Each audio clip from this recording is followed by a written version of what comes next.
The leader, Sir Keir Starmer, says he has no time for those who flinch at displaying the English flag. Writing in the Sunday Telegraph ahead of St George's Day tomorrow, Starmer described the flag as a symbol of pride, belonging and inclusion for every person who loves this country and seeks to make it better. But how do we feel about our flags? Let's just have a look here. OK, let's just have a look. There's some really interesting poll numbers out today on how we feel about our flags. And it's not just the simple thing of just grabbing a flag and waving it like this lady here. It's not quite that simple. We are a country of many flags. So just as an example, we have lots of county flags. I bet you didn't know that. We've got Edinburgh, Essex, Hampshire. We've got, what's that one there? Huntingdonshire. That's the Red Rose of Lancashire. So we have lots and lots of flags in this country, and people have to kind of make choices. We've got one where, this is good, the Worcestershire has 3 pairs on it. Who knew? This is not really about county flags. This is about national flags. There's the Union Jack, St Andrew's Cross, the Welsh Dragon. I'll use the Irish Cross only because it's part of the Union Jack. But we're talking here about the nations of the UK, England, Scotland, Wales, and our views of our flags. In Scotland, 51% of people say the Saltire is their flag, compared to only 17%. So again, nearly half in Wales say that the Welsh flag is their flag, only 24% Union flag. Then it's way different in England. So this is the point of this, that when you say in England, which is your flag, nearly half say the Union flag. But the cross of St George is down on 10%. The English don't like their own flag. And then she's not going to like this one bit. It goes political. Look at that. She's got the laser eye out now. Is it a symbol to represent England, the St George's cross? 91% of Conservatives say yes. Labour much lower. Is it racist? 1% Conservatives say yes. Labour 13% say yes it is. Lib Dems 8%. So you see this division between the parties. Conservatives are much more likely to say they like the cross, the flag of St George. And my goodness, as a brand for England, it's an utter failure based on those figures, Ali, isn't it? It is an utter failure, and I think we're not really flag wavers in this country. But I think perhaps we should be. I mean, look, Keir Starmer's trying to wrap himself in the flag to try and distance himself from the Jeremy Corbyn years, and is saying that he is now the true patriot. And he wrote a piece in the Telegraph yesterday outlining why. But when you've got a situation when 13 times as many people in the Labour Party or Labour voters think that the St George's flag is racist compared to Tories, I mean, it's slightly concerning. And I do think also, when I go and see the St George's flag around, I was in Dorset recently, and I saw an inordinate number of St George's flags, and I suddenly thought, hang on a second, is this area racist? Right now, that is wrong. Wow, that is wrong. Marina, do you have that thought? Yeah. Do you see it associated with being racist? So, okay, it's a shame, right? But I think because it's been hijacked, as has the Union Jack, by these sort of National Front, far right, xenophobes, football hooligans, it has come to mean something negative, which is a shame because we should all be able to unite under a flag. But unfortunately, because of how it's used, we can't under that flag. I noticed on social media, on Twitter particularly, that anyone with more than 4 flags in their profile tends to be quite unpleasant. Yeah, and this is it. And I think because if you're reaching for a flag as your identity, like why is that? But if I was from Iceland, I can't remember the Iceland flag, but I'd love to wave a flag. But is it also deeper, Marina? I agree with you that it's been hijacked by the racist brigade, which is why it's wrong for me to actually feel, this area is racist. We should reclaim it. We should reclaim the flag. Yeah, but do you think it's also linked to historical, the whole debate around our colonial legacy and our past, and the fact that people are feeling ashamed of this in many ways, and we've got to deal with it in the round, and we have a reckoning to deal with here. But we look at history in the context more broadly. But do you think it's also now we're being led to hate our country more? I think we're in a position where a lot of people are not proud. Because what is there to be proud of at the moment? There's a lot of things that are completely broken about this country.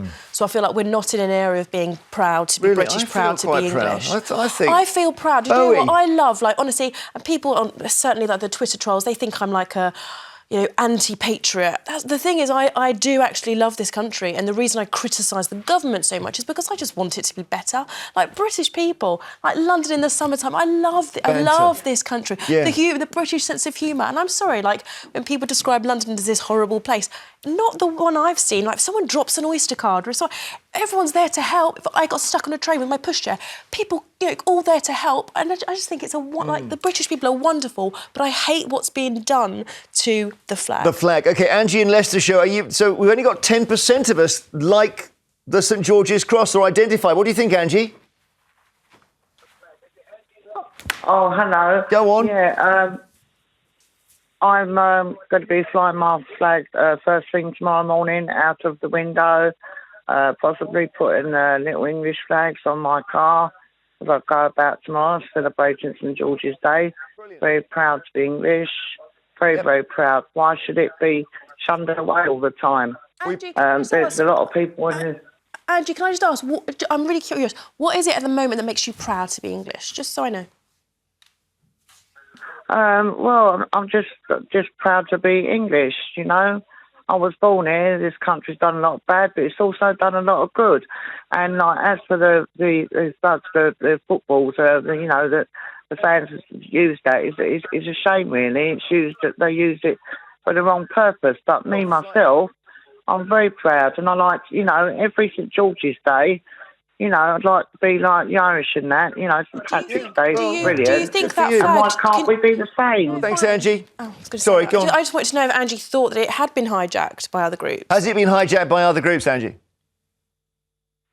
Yes, I think so, and it's a shame. But as I say, I just wish it could be better for the people that do love the flag. It shouldn't be banished away, because there's a lot of people come into the country, contribute to the country from foreign lands, and if it's good enough for them, it's good enough for us Good English. stuff. Thank you, Angie, very much. Have a good day tomorrow. Attaching the flags to your car. I hadn't even thought of that. I should probably try that. Has everyone called Angie today? Angie in Essex, hello. Hi, Angie in Essex. Hello. No. No? Leicestershire.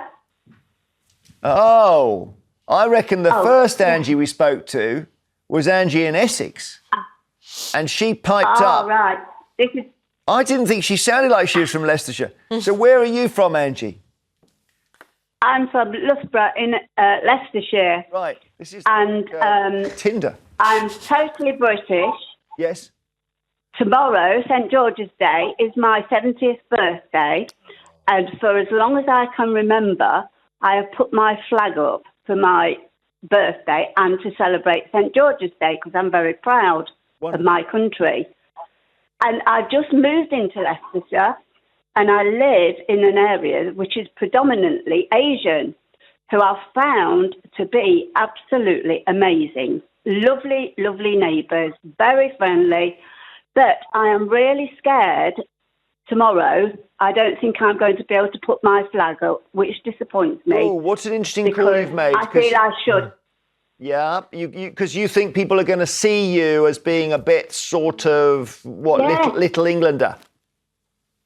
Exactly, or a racist even. Yeah, that's very sad. Interesting. I think it's a fascinating call.